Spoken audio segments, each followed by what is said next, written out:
बिस्मिल्लाहिर्रहमानिर्रहीम। तादीब अख्तर चैनल में खुश आमदीद कहती हूँ।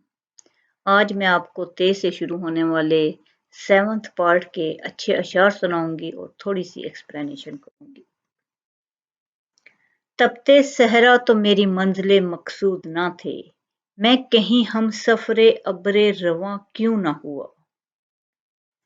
शायर अपने आप से एक सवाल कर रहा है कि मैं जो तपते सहरा यानी मुश्किलात में जिंदगी बसर कर रहा था, क्या यही मेरी मंजिल थी कि इन्हीं में मैं पड़ा रहूं। और मुश्किलात की एक तरीका है कि अगर कि आप मुश्किलात हल नहीं करते, आपके मसाइल दिन ब दिन बढ़ते ही जाएंगे।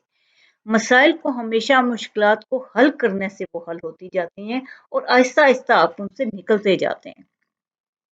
देखें, अगर कोई भी इंसान है, उसकी कोई भी मुश्किल है, तो वो उसको वन बाय वन हल करता जाएगा, तो वो मसाइल की दलदल से भी निकलता जाएगा। लेकिन अगर वो पड़ा रहेगा, वो शोर करता रहेगा, तो इससे तो वो नहीं निकल सकेगा कभी। तो वो अपने आप से सवाल कर रहे हैं कि तपते सहरा तो मेरी मंजिल मकसूद ना थे, कि मैं जो इतनी मुश्किलात और इतने तपती भट्टी में पड़ा रहा, तो क्या यही मेरी मंजिल थी कि मेरी मंजिल कुछ और थी। मैं कहीं हम सफरे अब्रे रवां क्यों ना हुआ, कि मैंने क्यों अपना अब्रे रवां के साथ सफर जारी क्यों ना किया कि ये सहरा की तपिश कम हो जाती, कि मैं इन मसाइल को हल करके आसूदा भी तो हो सकता था। कि मैं देखे, हिम्मत करने ही से कुछ होता है। कहते हैं ना, हिम्मत मर्दा मदद खुदा, कि जब तक आप हिम्मत करके अपने मसाइल को हल नहीं करते, आपके मसाइल हल नहीं होते। तो वो कह रहा है यही कि क्या तपते सहरा मेरी मंजिल मकसूद थे, कि कि वो अपने आप से पूछ रहा है कि ये मेरी मंजिल मकसूद थी। नहीं, वो कह रहा है तपते सहरा तो मेरी मंजिल मकसूद ना थे, कि ये मेरी मंजिल नहीं थी कभी भी, क्योंकि मैं अशरफुल मखलूकात इंसान हूँ और इंसान अपने मसाइल हल कर लेता है। मसाइल की दलदल से कौमें भी निकल जाती हैं अगर वो मिलके काम करें किसी काम के लिए। तो इंसान भी निकल जाते हैं, खानदान निकल जाते हैं। मैं कहीं हम सफरे अब्रे रवां क्यों ना हुआ, कि मैं अब्रे रवां के साथ मैंने अपने अपने सफर को जारी क्यों ना किया। मैं अपनी मुश्किलात पे क्यों रोता रहा, मैंने ये क्यों नहीं सोचा कि आज की ये जो मुश्किलात हैं, देखिए कुछ मुश्किलात इंसान को हिम्मत बढ़ाने आती हैं, वो हिम्मत तोड़ने नहीं आती। लेकिन इंसान क्या करता है कि हिम्मत खुद तोड़ देता है। उनको हल करने की बजाय, उनसे निकलने की बजाय, उन पे गौर फ़िक्र करने की बजाय, आप देखें कि जितने लोग बहुत जीनियस होते हैं, ये बड़ी मुश्किलात से गुज़र के ही होते हैं। जो इंसान अपनी मुश्किलात को हल करता जाता है, अल्लाह ताला उसकी हिम्मत को कई गुना बढ़ाता जाता है। उसके एतमाद को बढ़ाता है, उसके हौसले को बढ़ाता है, फिर वो मज़ीद मुश्किलात हल करने के लिए तैयार हो जाता है। तो हिम्मत नहीं तोड़ते।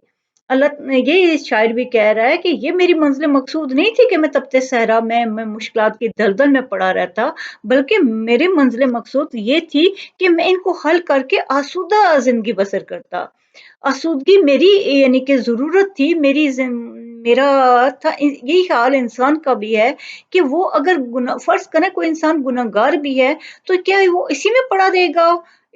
बल्कि अल्लाह ताला की रहमत की तरफ देखे कि वो अल्लाह ताला क्या कह रहे हैं कि मेरी रहमत से मायूस मत होना। जो इंसान वक़्त ज़ाया कर चुका हो, जो इंसान किसी भी लिहाज़ से कोई एक देखें, बेतदाली किसी भी काम में होती है, वो इंसान को नुकसान देती है। तो अल्लाह ताला ने इंसान को इत्तेदाल का रास्ता दिखाया। इसीलिए कहते हैं कि दीन भी इत्तेदाल की तालीम दे रहा है। तो अगर आप बेतदाली की वजह से कोई भी खराबी का शिकार हो सके, तो अल्लाह भी यही कह रहे हैं ना कि मुझसे मायूस मत होना, वापस लौट आओगे तो मैं माफ कर दूंगा। तो यही है कि इंसान की जो मंजिल है, वो असल देखा जाए तो आसूदगी है, वो सुकून है, खुशी है। अगर नहीं मिल रही तो समझ लें कि कहीं खराबी है। अगर मसले बहुत ज्यादा हैं तो समझ लें कि आपने हल नहीं किए उनको। अगर आप वक्त पे हल करते और हिम्मत बढ़ाते अपनी, तो अल्लाह ताला ने आपकी मदद करनी थी, आपके मसलों ने हल हो जाना था। सेकंड है, थे हादसों के वार तो कारी मगर मुझे मरने नहीं दिया खलश इंतकाम ने। इस शेर में शायर एक डिफरेंट बात कह रहा है। वो कह रहा है कि हादसात जो थे, वो भी तो ऐसे होते हैं ना कि इंसान को खत्म करके रख देते हैं, लेकिन वो कहता मुझे नहीं मरने दिया। क्यों नहीं मरने दिया? खलशे इंतकाम ने, कि मैंने इंतकाम लेना था। इंतकाम गलत नहीं होता, इंतकाम अच्छा भी होता है। देखिए, अगर आपको कुछ लोगों ने बहुत तंग किया, क्या आप उन्हीं के बारे में सोचते रहेंगे? ये इंतकाम तो नहीं होता। इंतकाम तो ये है कि आपकी डिक्शनरी में वो लोग हों ही ना, वो आपकी किसी भी लिहाज से आप उनसे राब्ता नहीं करेंगे, आप उनसे बात ना करें, बल्कि अपने अच्छे मकसद को अपना कर अच्छे इंसान बन जाएं। देखिए, असल कामयाब अल्लाह क्या कहते हैं? वो है जो आखिरत में कामयाब है। जब एक इंसान अच्छे काम करके आखिरत में सुरखरू होके खड़ा होगा, तो जो बुरे लोग हैं, जो बुरे काम करने वाले हैं, वो तो अपने दागदार चेहरे लिए खड़े होंगे। तो कौन जीता? जीत तो उसी की हुई जो अच्छा निकला, जो अल्लाह की नजर में अच्छा था। और दुनिया में भी आप देख लें कि जो इंसान अच्छे काम करता है, अच्छे तरीके से रहता है, दुनिया बुरा कहती रहेगी। दुनिया ने हर इंसान को तंग किया, हर इंसान दूसरे को तंग करता है। ये कुदरती तरीका होता है। आप देखें कि दुनिया में सबसे ज्यादा तंग किया गया अंबिया कराम को, तो क्या अंबिया कराम ने कभी किसी से इंतकाम लिया? नहीं। कभी जो अजीम लोग होते हैं वो इंतकाम नहीं लेते, वो माफ कर देते हैं। तो माफ करने से बड़ा इंतकाम कोई नहीं होता। लेकिन उसका ये तरीका नहीं है कि खुद इंसान ये सोच ले कि मैंने कुछ भी नहीं करना क्योंकि मुझे उसने ये कह दिया। ऐसा नहीं होता। इंसान अपने अच्छा काम कोई भी जारी रखे। बहुत से लोग अच्छे होते हैं जिनको अच्छा नहीं कहा जाता, लेकिन उन्हें परवाह ही नहीं होती। क्यों? कि देखिए, एक चांद है, उसको अगर कोई कहे कि ये तारा है, तो वो तारा तो नहीं बन जाएगा। चांद तो अपनी जगह कायम रहेगा, उस पे चाहे 100 दफा थूका जाए, वो थूक वापस अपने चेहरे पे आएगी, उस पे कुछ नहीं होगा। तो जो लोग आपको तंग कर रहे हों या आपको किसी भी लिहाज से सता रहे हों, तो आपको फर्क नहीं पड़ना चाहिए, बल्कि आप अपना मकसद अच्छा रख के अच्छे काम करें, अल्लाह आपको कामयाबी देगा। और देखिए, जब हर चीज का जिम्मा अल्लाह ने ले लिया, अल्लाह क्या कहते हैं? वह तो इज्जु मुंतशा वो तो जिल्लु मुंतशा। इज्जत और जिल्लत अल्लाह के हाथ में है। 100 दफा आपको कोई बुरा कहेगा, अल्लाह कोई और वसीला पैदा कर देगा जहां अच्छा कहने वाले भी आगे आ जाएंगे। ऐसी कोई फर्क नहीं पड़ता। आपकी अच्छाई है तो आपको 100 लोग उस पे को बुराई का टप्पा लगाएंगे, ठप्पे लगाएंगे, तो आपको एक ना एक दिन अल्लाह ताला की तरफ से ऐसी मदद आएगी कि हर कोई ये कहेगा नहीं, वो जो बुराई का ठप्पा लगाने वाले लोग थे वो गलत थे। ये ऐसा ऐसा कुछ भी नहीं है। और ऐसा होता है, बहुत बातें भी बाज़-औक़ात गलत होती हैं और इंसान क्या करते हैं, डिसहार्ट होके इंतकाम की उसमें रविश में चले जाते हैं। इंतकाम की ज़रूरत नहीं होती, कुदरत अपना इंतकाम बेहतरीन ले लेती है। लेकिन इंसान का इंसान से बेहतरीन इंतकाम यही है कि वो अपना काम जारी रखे और किसी की बातों की परवाह मत करे। अगर कोई आपको गलत बात कह रहा है, आप में वो गलती नहीं है, तो आप क्यों देखें, एक बंदे को कोई कहे गूंगा, वो अच्छा हंसा बोल रहा हो तो उसे क्या परवाह होगी? वो तो हंस के चला जाएगा। 100 दफा कोई कहे गूंगा, करोड़ लोग कहे गूंगा, वो गूंगा नहीं है। तो इसी तरह अगर आप में खराबी नहीं है, तो आप ये इंतकाम और इन चीजों में पड़ने की बजाय बेहतरीन तरीका ये होता है, या उस इंसान के पीछे पड़ जाने की बजाय बेहतरीन तरीका होता है उसे छोड़ दें, उसके हाल पे छोड़ दें। कुदरत अपना बेहतरीन इंतकाम ले लेती है। तो यहाँ पे मरने नहीं दिया हर्षे इंतकाम ने, कि इसका मतलब ये नहीं है कि उसके मतलब ये नहीं है कि मैं उसके पीछे उससे इंतकाम लूंगा। देखिए, एक दफा एक उस्ताद ने एक लाइन लगाई बोर्ड पे और कहा कि कोई इसको टच किए बगैर इसको छोटा कर। तो स्टूडेंट्स ने कहा ऐसा हो ही नहीं सकता। जब सब ने हार मान ली, तो उस्ताद ने एक बड़ी लाइन लगा दी और उसको कहा कि देखो, अब ये छोटी हो गई है।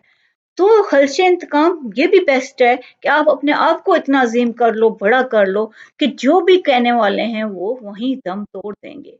उनकी बातें खत्म हो जाएंगी, बेवकत हो जाएंगी। थे हादसों के वार तो कारी, मगर मुझे मरने नहीं दिया खलशे इंतकाम ने, कि मैं अपने काम को इतना जारी रखने का, अपने काम को आगे बढ़ाने का कर चुका था कि मुझे इस बात ने मरने नहीं दिया, यानी काम स्टॉप नहीं करने दिया कि मैं किसी की बात सुन के क्यों अपने आप को नुकसान पहुंचाऊं। थर्ड है, तेशाए गम से हुई रूह तो टुकड़े टुकड़े, क्यों सलामत है मेरे जिस्म की दीवार अब तक।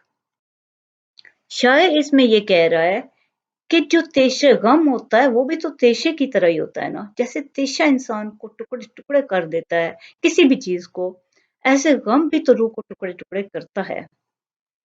तो वो अपने आप से पूछ रहा है क्यों सलामत है मेरे जिस्म की दीवार अब तक, कि जब रूह टुकड़े टुकड़े हो चुकी है मेरी, तो मेरे जिस्म की दीवार कैसे सलामत रह सकती है। क्योंकि देखें रूह और जिस्म का आपस में लाजमो मलजूम ताल्लुक है, बहुत गहरा ताल्लुक है। जिन लोगों की रूह मजबूत होती है, आपने देखा है जो लोग अपने मजहब के साथ, चाहे वो कोई भी हो, वो जो लोग अपने मज़हब के साथ स्ट्रॉन्ग होते हैं, वो रूहानी तौर पे स्ट्रॉन्ग होते हैं, तो उनके जिस्म भी स्ट्रॉन्ग होते हैं, यानी कि बीमारियाँ कम होती हैं। जो लोग जितने कमज़ोर रूह के मालिक होंगे, जितने फ़िज़ूल चीज़ों के मालिक होंगे, उनकी रूहानी तौर पे जो बहुत कमज़ोर होते हैं, उनके जिस्म भी उसका क्राइसिस का शिकार रहते हैं, बीमारियों का। तो ये कह रहा है कि तेशे गम से हुई रूह तो टुकड़े टुकड़े, कि मुझे गम इतने मिले हैं कि मेरी रूह टुकड़े टुकड़े हो चुकी है। क्यों सलामत मेरे जिस्म की दीवार अब तक, कि मेरा जिस्म पे असर क्यों नहीं हुआ। तो होता यह है कि जब भी कोई गम होता है, वो देखें अल्लाह, जब इंसान एक दफा ये फैसला कर लेता है कि मेरी खुशी और गम का ताल्लुक मेरे रब से है, तो जो भी आपको गम मिल रही है, तकलीफ मिल रही है, ये आपके लिए नहीं है सिर्फ, ये हर किसी को मिल रही होती हैं। तो अल्लाह ताला जो तकलीफ किसी आपके लिए समझ रहा है वो आपको दी, जो किसी और के लिए बेस्ट थी वो उसको मिल रही है। देखिए कुछ हर चीज अल्लाह मियां ने तकसीम बराबर की हुई है, इसी तरह गम भी है। सिर्फ ये है कि हम क्या करते हैं कि दूसरों की खुशियों को देखेंगे और हर वक्त अपने गमों पे फोकस किए रहेंगे। हमें नजर वो दूसरा जो है वो अपने गमों को देख रहा होगा और आपकी खुशियों पे फोकस किए हुए होगा। वो कह रहा होगा हाँ वो कितना लकी है, वो कितना अच्छा है। तो हम जो कह रहे हैं वो कितना अच्छा है, वो कह रहा है वो कितना अच्छा है। तो ये बात ये है कि अल्लाह अदल वाला है, अल्लाह कभी किसी के साथ नाइंसाफी नहीं करता। कोई गम किसी के लिए बहुत ज्यादा नहीं होता, कोई खुशी किसी के लिए बहुत ज्यादा नहीं होती। अगर आपकी पर्सनालिटी स्ट्रांग है, अच्छी है, तो आप दोनों को अल्लाह ताला की तरफ रुजू करते हुए मैनेज करेंगे तो बहुत अच्छा हो जाएगा। लेकिन यह है कि ये ज़रूर है कि जो गम होते हैं वो भी रूह पे असरअंदाज होते हैं और जिस्मानी तौर पे भी इंसान को बीमारियों का शिकार कर देते हैं। लेकिन उस वक्त जब इंसान उनको हर वक्त अपने सर पे सवार कर ले। गम हर किसी की जिंदगी में होते हैं, लेकिन उनको सर पे जो सवार किए बगैर गुजर जाते हैं तो उनको वो कम नुकसान देते हैं। अल्लाह आपको बहुत खुशियां और कामयाबियां दे। शुक्रिया।